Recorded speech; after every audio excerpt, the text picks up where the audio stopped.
Thank you. Hi, I'm Lauren Lola. I'm from the Nerds of Color. I'm so excited to get to talk to all of you about Rez Ball. Congratulations on it, by the way. I believe the premiere was yesterday at the Toronto International Film Festival.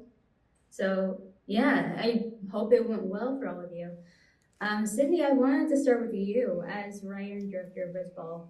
With the abundance of sport films made over the years, why was it important for you to make this one in particular? Well, I think being, Rez Ball being a sports movie was the opportunity, right? So, this genre itself has certain, familiar kind of like milestones in terms of like the sports movie. So for us, that was really exciting because like we didn't go in with the idea of trying to reinvent the wheel.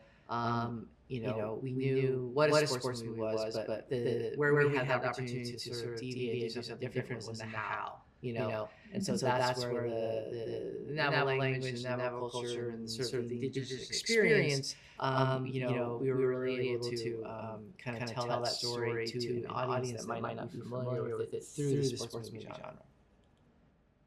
Yeah, I definitely took away from that from watching it. Sometimes how a story is told can be just as powerful as what the story is. Jessica, I want to move on to you. In doing research about you, I'm very impressed by not just your work as an actor over the years, but also in your philanthropic work with Indigenous youth. How, if at all, did you incorporate some of those skill sets into the character of Heather? Well, thank you, first of all. That was pretty much a huge reason why Sydney cast me for this film. We sat down for coffee and I talked to her about like this is what I do and I have been doing my entire life is working directly with Indigenous youth, pretty much since I was a teenager myself. And that lived-in experience just adds to what I knew I could bring into a character like Heather Hobbs. And there's so many issues in this film that are so important for me to constantly discuss and be a part of that generation that is trying to put a dent in our healing direction. So yeah, it just meant a lot. It's meant a lot to be a part of this and to let my personal life cross over into a film like this. Yeah, I believe that. I wasn't sure if that was intentional for casting you who has that background, but now that I know, it makes all the more sense and makes your performance all that much more impactful. Thank you. Kajani, I want to talk to you about your process of figuring out who Jimmy Holiday was, especially as a first-time actor. Yeah. So never being an actor before, one of the first things that I had to get in my head was to throw out my notion of what it means to be an actor or what it means to act, and to just really just be myself, and draw from my own experiences playing Rez Ball.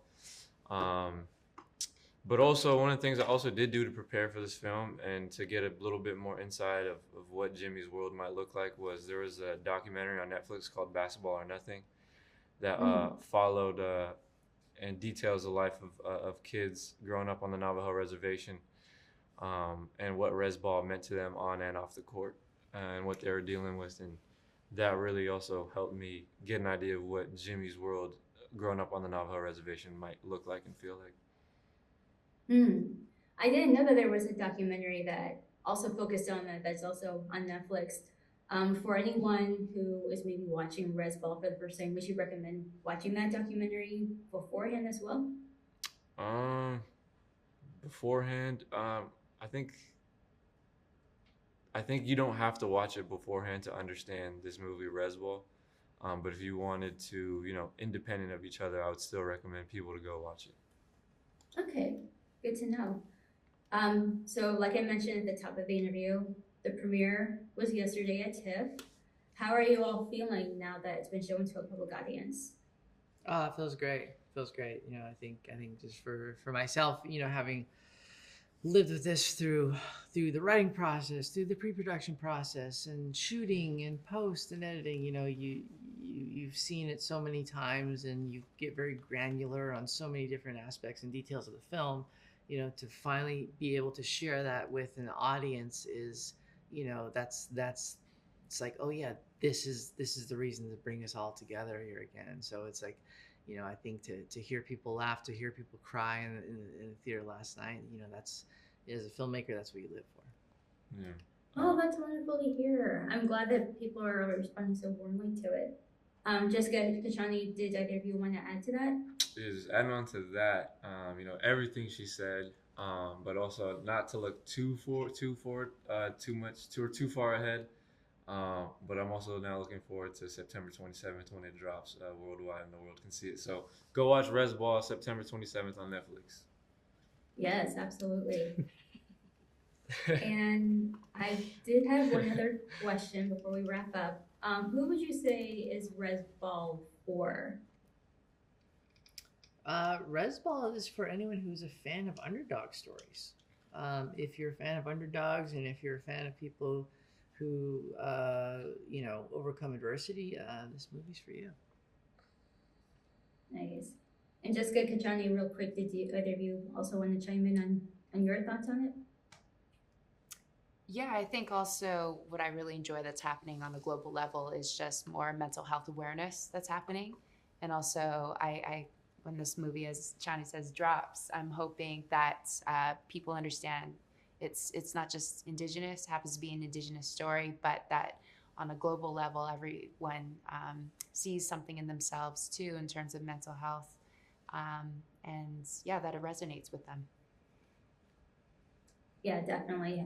Speaking as someone who is not Indigenous, I was still able to be just as moved by the story told, and I'm sure it will be the same will be said for many other viewers come September 27th. But yeah, those are all the questions I have for all of you. Thank you so much again for your time, and congratulations on Rez Ball. Thank you. Thank you. In the lectures, fanboys, professional artists, and professors. Maybe a nerd who's just like you, talking about the things that you like too. So I invite you to the NOC. In full color, you see me. The hard knock life, comics, movies, and TV. Yeah, pop culture with a different perspective. Watch it on your screen, hit play, so check this.